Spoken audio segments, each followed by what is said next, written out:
Bienvenidos a Alcanzando el Conocimiento, una herramienta vital. Nos encontramos con el doctor Rafael Navarro González. Él es del Instituto de Ciencias Nucleares de la UNAM y tiene una historia muy interesante que contarnos porque él está en la exploración del Curiosity en la NASA. Doctor, ¿cómo estás? ¿Qué tal? ¿Cómo estás? Buenas tardes. Doctor, si nos podrías platicar cómo llegaste a esta gran exploración interesante para todo el mundo que es el Curiosity, este viaje a Marte.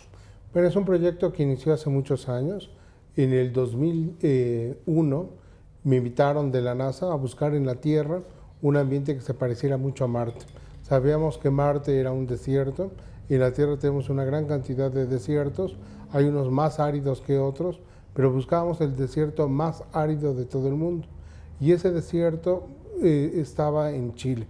Nada más que Chile es un desierto muy extenso. El desierto de Atacama se extiende más o menos entre 1.200 metros de largo y 100 kilómetros de ancho. Y necesitamos encontrar en ese desierto cuál era la zona más árida de todo ese lugar. Entonces la NASA nos invitó a varios investigadores, yo era el único mexicano que participaba en ese momento, a buscar en ese desierto tan extenso cuál era la zona más árida. Nos llevó varios años, casi 3 años en encontrarlo. Yo apliqué una técnica que había desarrollado aquí en el Pico de Orizaba para estudiar el suelo, que consiste en calentar el suelo de alguna región. Al calentarlo, los vapores del material orgánico salen y eso los analizamos.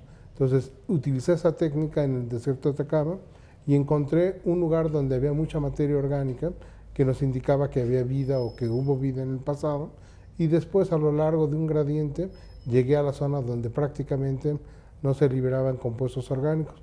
Esa era la parte más hiperárida. Resulta que esa técnica que yo utilicé, la habían utilizado las naves Vikingo hace unos 30 años en Marte. Y esa técnica, como yo la había aplicado al desierto de Atacama, fue importante para poder demostrar que ese ambiente era parecido al marciano. Hicimos otros experimentos, pero al final encontramos una zona donde no había bacterias vivas o muertas, no había DNA, no había organismos macroscópicos y prácticamente no había compuestos orgánicos. Es decir, era un ambiente muy parecido al que creemos tenía Marte o tiene Marte. Este trabajo lo publicamos en una revista muy famosa en ciencia, que se llama la revista Science, y tuvo mucho impacto porque después de ese trabajo, el desierto de Atacama se volvió una plataforma donde uno, si quiere enviar una misión a Marte o a otro lugar, tiene que probar sus instrumentos y sus metodologías ahí antes de ir al otro planeta y buscar vida. Y curiosamente, bueno, no había vida, pero sí hay agua, igual que en Marte, en Atacama. Bueno, efectivamente hay agua, pero no está en la superficie, está en el manto freático a unos 50 metros o 1 kilómetro, dependiendo de la zona. Es irónico porque es el lugar más árido del mundo, pero hay agua en la parte profunda. Es esa agua que viene de los hielos que se derriten de las montañas de los Andes. Cuando es verano o primavera, los hielos se derriten y se pasan al subsuelo, y como está una parte alta, van corriendo hacia la costa, y los mantos freáticos son abundantes precisamente en esa meseta donde está la parte más árida del desierto, pero están en la profundidad. ¿Y qué pasó después? Después de que tú encontraste esto, se publicó en la revista Science, se dio a conocer, te llamaron de la NASA. Bueno, efectivamente, para ese momento había interés de otros grupos de la NASA en hacer una exploración a Marte con un robot más sofisticado, una mayor cantidad de instrumentos, pero la NASA publica una licitación donde los diferentes científicos tienen que proponer qué instrumentos podrían llevar a bordo ese robot. A mí me invita un grupo de científicos de la NASA, como yo soy experto en un ambiente parecido a Marte, para que yo sea parte del grupo científico y así nuestro grupo de trabajo sea más fuerte, más sólido, porque había ingenieros que tenían experiencia en construcción de equipos, había científicos que ya habían hecho instrumentos como el que pensamos enviar, pero se habían utilizado para explorar otros satélites o otros mundos, y bueno, yo era el que tenía experiencia con un ambiente marciano. Entonces participamos en esa licitación que hace la NASA, y nosotros fuimos ganadores del equipo analítico que iba a llevar el robot para buscar compuestos orgánicos, y cuando publica esta noticia en el 2004, a partir de ese momento iniciamos el diseño y la construcción de ese instrumento, que finalizó cuando lanzamos el robot a Marte el 26 de noviembre del 2011. ¿Qué ha sido esta experiencia, estar ahí? De pronto has tenido temporadas largas en Estados Unidos, has ido y venido. ¿Qué ha sido esta experiencia? Bueno, cuando iniciamos este proyecto teníamos conferencias en la NASA o en otros sitios fuera de los centros de trabajo, pero era una actividad constante de hacer trabajo de laboratorio y de tener discusiones con este grupo de trabajo que estaba formando el instrumento. Una vez que el robot llega a la superficie marciana, fue necesario 90 días pasarlos directamente en el centro de mando, que es Pasadena, California, el laboratorio de propulsión a chorro, y ahí se controló al robot, a los instrumentos. Finalizando esos 90 días, todos los científicos se movieron ya a sus centros de trabajo. Yo regresé ya a México, a la UNAM, para seguir desde lejos, en forma remota, controlando, analizando los datos del robot y discutiendo con mis colegas de diferentes regiones, tanto de Europa como de Estados Unidos, las estrategias de cómo vamos a ir analizando en suelo de Marte para explorar y buscar vida o buscar compuestos orgánicos en el suelo. ¿Cuáles son las variables que tuvieron que ser consideradas para este robot, para este Curiosity? Bueno, cuando se diseñó este robot, no se sabía el sitio donde pudiera descender.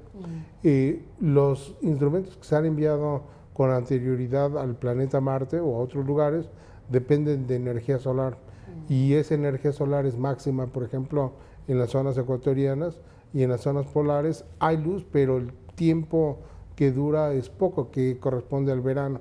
En el caso de Marte, las estaciones son el doble de las estaciones en la Tierra, porque gira más largo Marte. Entonces el invierno dura 6 meses, pero el verano también dura 6 meses, y eso sería una limitante para una misión espacial, un corto plazo para explorar.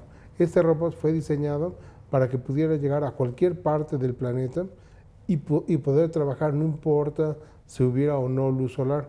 Entonces va equipado con una batería nuclear que le permite trabajar día y noche, y no importa si es verano o es invierno, aunque sí importa eventualmente, porque las baterías no tardan el mismo tiempo que se cargan cuando la temperatura es más baja que cuando es más alta. Entonces en el invierno esperaremos que el tiempo de vida del robot durante el día sea más corto que lo que podría tener en el verano. Pero esa fue una de los parámetros importantes o variables que teníamos.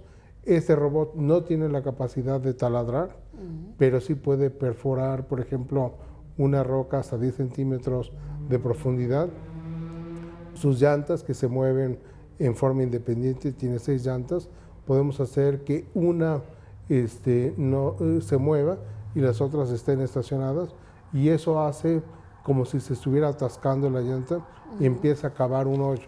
Entonces después el robot lo movemos y podemos sacar material a una pequeña profundidad, unos 20 centímetros. Pero la ventaja de este robot para poder estudiar capas de suelo es que lo vamos a subir a una montaña, y esa montaña tiene capas que se fueron formando a lo largo del tiempo, y en la base tenemos los sedimentos más antiguos y en la parte alta los sedimentos más modernos, y eso nos va a permitir estudiar la historia evolutiva de Marte. ¿Cuál es la vida útil de este robot? Bueno, este robot tiene una garantía de vida de 2 años. Eso significa que podría durar mucho más. Por ejemplo, los robots anteriores, Spirit y Opportunity, tenían una garantía de 3 meses de operación, y su vida se extendió a más de 6 años. Una parte que podría durar menos son, por ejemplo, las llantas, dependiendo del terreno. Pero las llantas que lleva el robot Curiosity es la misma tecnología del robot Spirit y Opportunity, que duraron bastante tiempo, nada más se escalaron al tamaño que tienen. Entonces creemos que podríamos tener más o menos entre 2 y 10 años de operación de este robot, aunque la NASA garantiza con certeza 2 años. O sea que así como su caducidad exacta, ¿no? Ya lo que pueda ganarse. No sabemos si es tan exacta, pero se atreven a pensar que podría ser 2 años. Y al estar Marte en el mismo sistema solar que la Tierra, pues las estaciones y todo son semejantes, pero la temperatura. No, la temperatura es muy diferente porque Marte está más alejado del Sol que la Tierra. Por ejemplo, es más frío. Y Marte recibe el 40% de la luz solar que recibe la Tierra. Eso aquí implica que la temperatura superficial en Marte es mucho más baja. Es de menos 50 grados centígrados como temperatura promedio. Esa temperatura es la temperatura más baja que tenemos en la Tierra, por ejemplo, en Siberia o en la Antártica. ¿Y esa es la normal en Marte? Como promedio, puede haber lugares donde sean más fríos, por ejemplo, en los polos, pero la temperatura promedio es de menos 55. La temperatura promedio en la Tierra es de 15 grados centígrados, aunque puede oscilar, por ejemplo, a 40, 50 grados en las zonas ecuatorianas, en desiertos, y en las partes polares podría llegar a menos 55. Pero en Marte la temperatura puede llegar en zonas ecuatorianas durante el día a más o menos unos casi 0 grados centígrados, pero en el invierno esa temperatura llegaría mucho más baja. Hasta ahora no han encontrado vida. Llevamos 90 días trabajando el robot, lo hemos movido más o menos medio kilómetro al este del sitio de descenso y no hemos encontrado ni un marciano. ¿Qué se sabe en estos momentos? ¿Qué se han encontrado y qué se puede conocer? Porque la NASA, pues ya me decías que se reserva mucha información. Toda la información que llega de la NASA la procesamos, pero es confidencial. Hay un panel que determina cuál es la información que se debe dar a conocer rápidamente al público. Y eso es algo muy importante porque este proyecto está financiado con recursos del gobierno. Entonces hay un interés de la NASA por dar a conocer la información al medio, pero se reserva la información importante para que sus científicos puedan utilizarla al máximo y poder hacer la investigación. ¿Ustedes firman un contrato de confidencialidad? Sí. ¿Sí? Y después de 6 meses o cierto tiempo, esa información ya pasa a dominio público. Y cualquier investigador o cualquier persona va a tener acceso a esa información y la puede utilizar, pero ahorita el privilegio de esa información es de los científicos e ingenieros que participan en la misión. Sin embargo, se dan a conocer noticias, se da a conocer información y esa es la que se puede hablar que ya la NASA la ha liberado. Ahora, en términos generales, sobre todo en este gobierno de Barack Obama y algunos otros gobiernos demócratas en el pasado de Estados Unidos han manifestado mucho interés por la carrera espacial, por esta carrera de explorar cosas. ¿Qué busca en términos generales? Yo sé que las cosas confidenciales no me las puedes decir, pero en términos generales, ¿qué busca Estados Unidos en Marte? Bueno, Marte es el planeta más parecido a la Tierra, es más pequeño, pero en condiciones ambientales hace 4.000 millones de años, cuando la vida surgió aquí en la Tierra, Marte se parecía. Y creemos que Marte pudo haber tenido condiciones de agua líquida, temperatura más cálida, de casi 0 grados centígrados, y pudo haber surgido la vida en Marte. O sea, pudo haber habido marcianos en el pasado, sí. Pero marcianos, hay que definirlos, serían bacterianos, no serían organismos macroscópicos como los que vemos normalmente, serían microbianos, porque en ese tiempo la vida pudo haber surgido, pero después Marte se volvió frío y perdió el agua y perdió su atmósfera. En ese momento que la perdió, el tipo de vida que existía en la Tierra eran bacterias. Al perder el agua en la superficie, la vida se tuvo que adaptar y vivir en el subsuelo. En el subsuelo, la única energía que obtienen para sobrevivir esos organismos es energía química, y no hay mucho.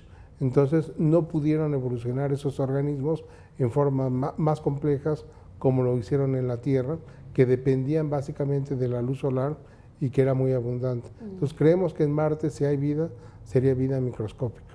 ¿Y eso para qué serviría al mundo? Bueno, es importante porque no sabemos exactamente cómo surgió la vida en la Tierra.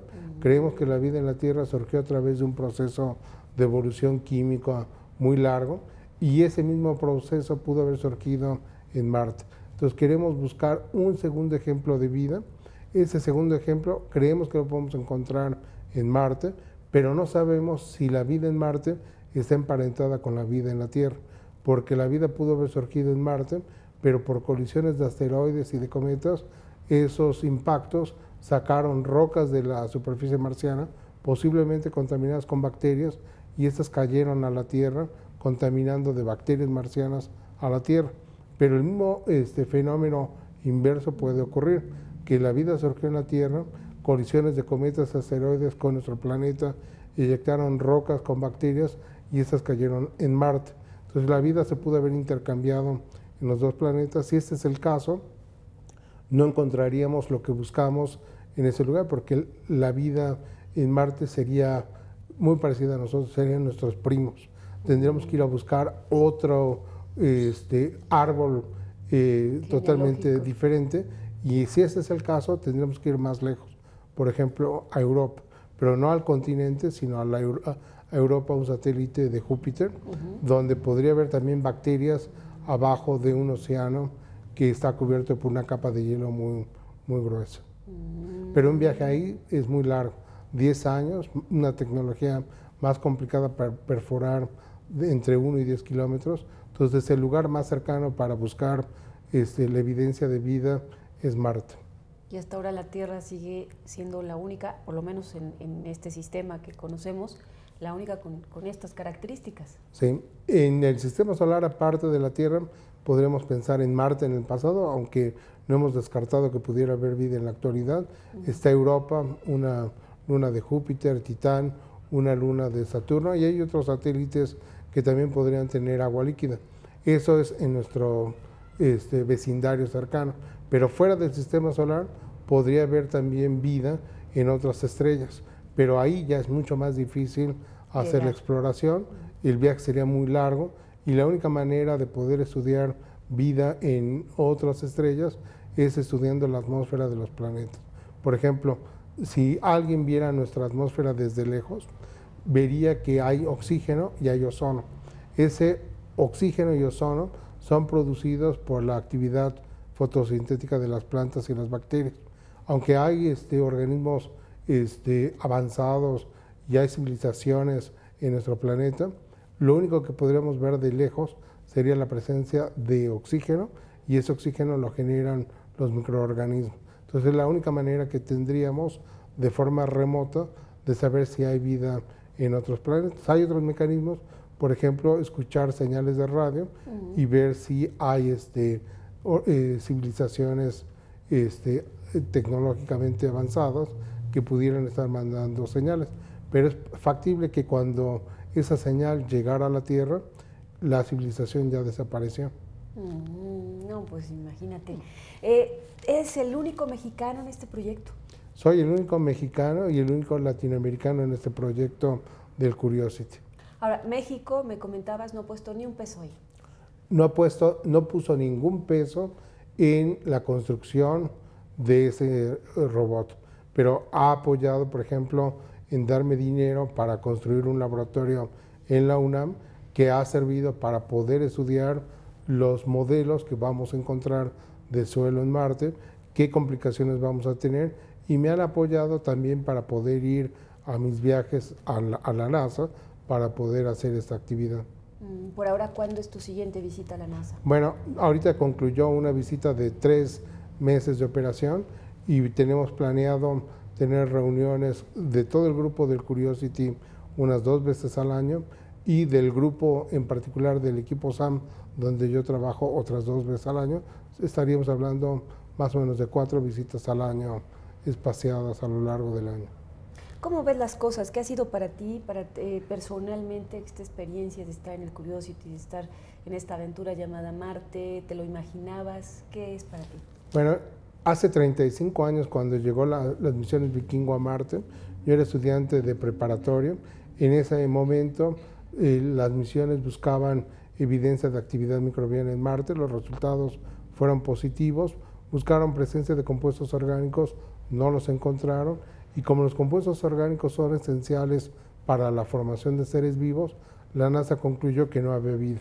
Yo nunca me imaginé en ese momento que 35 años más tarde yo iba a cambiar la interpretación de esos resultados. Sabemos ahora que sí detectaron compuestos orgánicos, pero lo que hicieron esas misiones Vikingo es al calentar el suelo marciano en búsqueda de compuestos orgánicos, como había oxidantes muy activos como el perclorato, al calentarlos los quemaban totalmente y no vieron los compuestos orgánicos.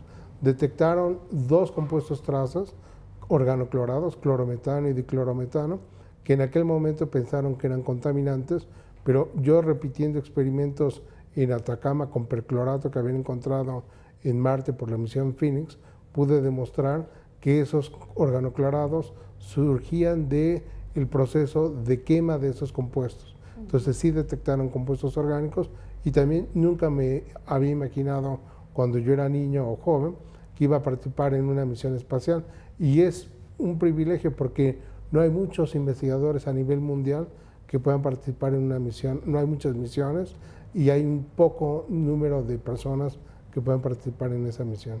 Un gran privilegio. Y en este caso, ¿cómo ves, por ejemplo, la carrera espacial, que por los recortes presupuestales lamentablemente se ha limitado? Claro, no tanto porque en la NASA se siguen haciendo cosas muy interesantes como esta, pero bueno, comparado con el proyecto de la Unión Europea, de otras partes, ¿cómo han tenido que recortar desarrollos, pero cuáles son sus prioridades para así continuar?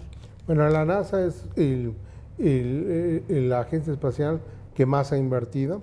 Ha tenido, con los problemas económicos en los últimos años, ha tenido que recortar algunos programas. Sin embargo, creemos que los hallazgos que hagamos con Curiosity van a ser tan importantes que van a influenciar para que se den más apoyos y se abran más misiones. Europa ha invertido una buena cantidad en misiones o en proyectos, se ha aliado con los Estados Unidos, pero por los problemas que ha tenido Estados Unidos en una misión importante de ir a Marte con un robot ExoMars, ha tenido que cancelar su participación, y ahora Europa está buscando aliados, por ejemplo con los rusos, para hacer esa misión.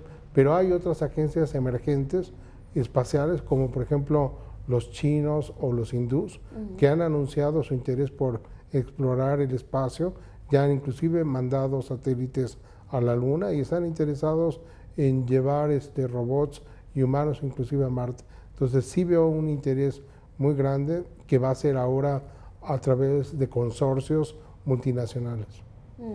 Y en este caso, ¿cuál es la ganancia para México? Bueno, tú ya tienes un laboratorio aquí, se pueden ver cosas, los jóvenes se pueden entusiasmar por esto, pero ¿cuál es la ganancia del Curiosity para México en términos simples? Bueno, no solamente es para México, sino es para todo el mundo.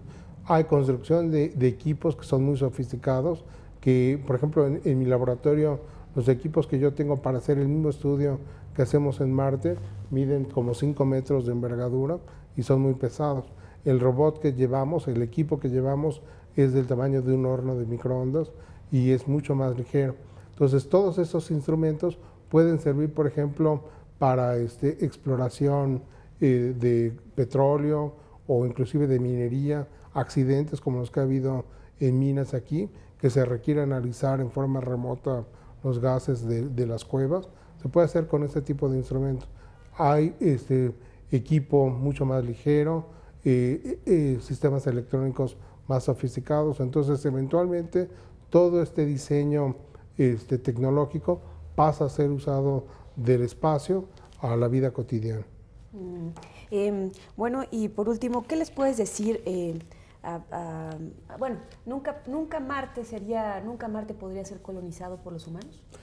Sí, yo creo que sí. El objetivo es buscar si hay vida en Marte. Si encontramos que Marte no tiene vida, tuvo vida en el pasado, se nos presenta la posibilidad de llevar vida de la Tierra, cambiar su clima y hacer que Marte sea un segundo hogar. No porque estemos acabando con la Tierra, sino para experimentar cómo podría evolucionar la vida fuera de nuestro planeta. O sea, ¿sí? Y eso lo podemos hacer en la Luna primero y después en Marte. O sea, ¿sí es posible irnos a vivir a la Luna o irnos a vivir a Marte? Sí, yo creo que sí es factible. De hecho, ya ha habido humanos en la Luna. Hay planes de hacer una base lunar, eventualmente una base marciana. Y yo creo que en unas 3 o 4 décadas podríamos tener colonias de humanos viviendo en la Luna y en Marte. El remate habría que ver de las propiedades, ¿no? Luego dicen que los terrenos en la Luna son muy caros, pero esa es una falacia porque hasta ahora no existe nada, ¿no? Sí, toda la Tierra de la Luna y de Marte no pertenece a nadie, es propiedad de la humanidad. Entonces no hay compañías que puedan estar vendiendo, aunque lo hacen, y hay gente que ha caído y ha comprado terrenos en la Luna y en Marte. Y entonces, pero ese es un timo real. Sí, totalmente.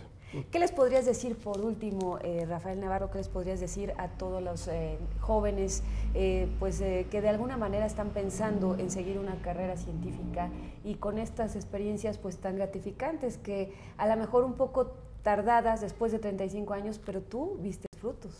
Bueno, cuando yo era un niño, lo que a mí me impactó fue la llegada del hombre a la Luna, y cuando yo era estudiante de preparatoria, la llegada de las misiones Vikingo a Marte. Yo nunca imaginé en ese momento que me iba a dedicar a una carrera científica. Eso me motivó preguntándome si podría haber vida fuera del planeta, cómo pudo haber surgido. Y yo creo que esta misión Curiosity puede entusiasmar a muchos jóvenes, muchos niños, en pensar en ciencias como una actividad para desarrollar, o por lo menos para entenderla.